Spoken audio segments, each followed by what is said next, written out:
Bonjour, bienvenue sur Argus.fr. Aujourd'hui, on est chez Renault. On va vous parler du Scénic. Alors évidemment, pas cette toute première version, le Scénic Concept de 1991, celui qui a donné naissance à 4 générations de véhicules de série sous la forme d'un monospace.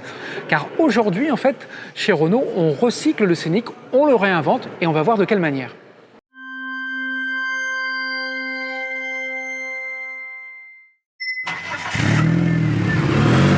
Comme l'impose l'époque, le Renault Scénic quitte l'habit du monospace pour endosser celui du SUV et également une propulsion 100% électrique. Alors le modèle que vous avez sous les yeux, c'est le concept car Renault Scénic Vision, mais ces lignes préfigurent néanmoins très fidèlement le modèle de série qu'on verra dans la rue à partir de 2024.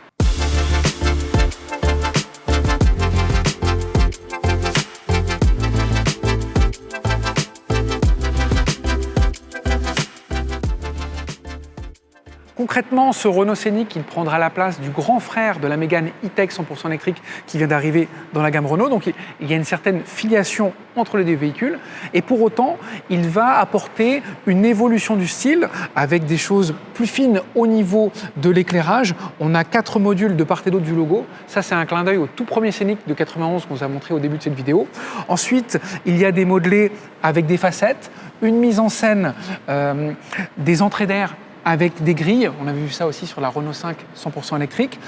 Également une mise en scène au niveau des losanges sur toute la largeur de la calandre. Ça, c'est des choses qu'on verra aussi au niveau du véhicule de série en 2024. Et pareil, des choses très pointues, très acérées en termes de style au niveau de l'éclairage. Et ça, pour que ça soit en fait contrebalancé, que ça soit équilibré, il y a en demi-teinte des stries pour avoir une continuité et d'adoucir un petit peu les lignes. Au niveau des dimensions, ce Scénic Vision a une longueur de 4,49 m. Comparativement, c'est 9 cm de plus que l'actuel Renault Scénic 4. Il est plus bas de 6 cm et il repose sur un empattement de 2,83 m, soit 10 cm de plus qu'un Scénic classique, parce qu'en fait, c'est un véhicule 100% électrique et qui bénéficie de la plateforme CMF EV. Alors, au niveau des jantes, on a des jantes de 21 pouces qui ont la particularité d'avoir des volets mobiles. Alors, lorsque le véhicule roule à vive allure, les volets sont fermés. Ça optimise l'aérodynamisme.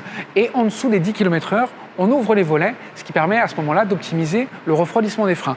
Attention, cette solution, elle est séduisante sur un concept car, mais malheureusement, on n'est pas prêt de le voir sur un véhicule de série. Alors, à l'arrière, on a vraiment un univers SUV avec un véhicule assis, des épaules bien marquées, une lunette arrière plutôt basse et inclinée qui apporte du dynamisme. Au niveau des feux, cet univers formel en forme de boomerang très acéré, ça apporte là aussi de l'agressivité, mais ça fait davantage penser à des réalisations comme Skoda ou des marques du groupe Volkswagen. On n'est plus trop dans l'univers Renault. Heureusement, il y a le logo qui nous remet dans le droit chemin. Et enfin, on voit avec un seuil de coffre assez haut perché, on n'a plus du tout la praticité, la facilité de chargement d'un monospace. Et sur ce point, on voit vraiment que le Renault Scénic a changé de camp.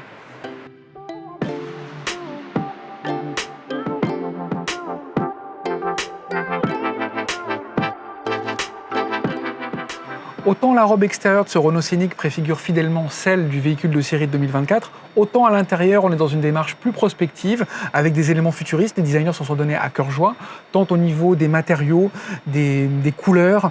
On a beaucoup aussi d'éléments recyclés, au niveau du plancher, au niveau des textiles. Donc il y a vraiment un côté de durabilité, de valorisation. On a aussi beaucoup de technologie, avec tout un tas de widgets de part et d'autre de la planche de bord. Ça permet d'avoir une ergonomie, d'avoir des fonctions directement à portée de main. On a aussi un volant qui est très futuriste. C'est vraiment une tendance. On a sur Tesla, sur Lexus, sur Toyota.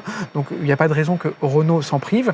Et puis aussi, à l'intérieur, comme on est vraiment dans une harmonie noir et blanc, eh bien, pour apporter de la couleur, il y a des matériaux avec des reflets, des formes irisées, des couleurs irisées. On a aussi sur les contreportes des purificateurs d'air qui sont bien visibles.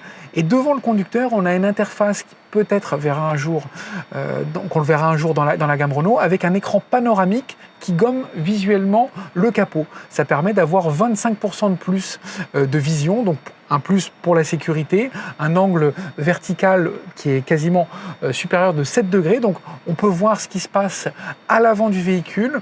Pour les manœuvres, ça a vraiment un grand intérêt. Et ça, on verra peut-être que ça arrivera un jour en série chez Renault.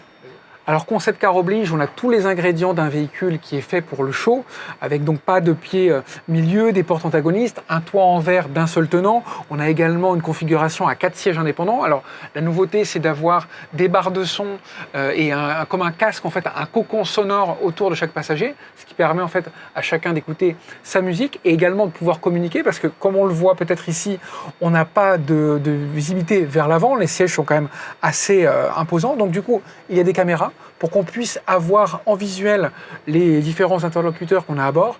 On a également, au niveau de la sécurité, des airbags au dos des sièges qui ont un côté cocon enveloppant, et ce qui a permis justement aux designers d'avoir un registre formel beaucoup plus épuré, d'avoir quelque chose de plus sobre, et ça c'est plutôt intéressant sur un concept car. Pour terminer, on va attirer votre attention sur un point technique avec ce logo H2Tech, parce que dans les entrailles de ce Scénic Vision Concept, il y a évidemment une machine électrique, des batteries, mais également une pile à combustible qui vient en complément. Ça, c'est une technologie qui permettra au véhicule de parcourir un trajet de 800 km avec à mi-parcours un plein d'hydrogène qui ne prendra que 5 minutes. Mais attention, cette technologie-là, on ne la verra pas en série dès 2024 avec les débuts de ce Scénic. Il faudra attendre l'horizon 2030 et probablement la seconde génération du modèle. Nous, on vous remercie de votre fidélité sur l'Argus.fr. On reste en contact via les différents réseaux sociaux, notre chaîne YouTube, notre page Facebook et notre compte Instagram. Et on vous donne rendez-vous très bientôt sur l'Argus.fr. Bye bye.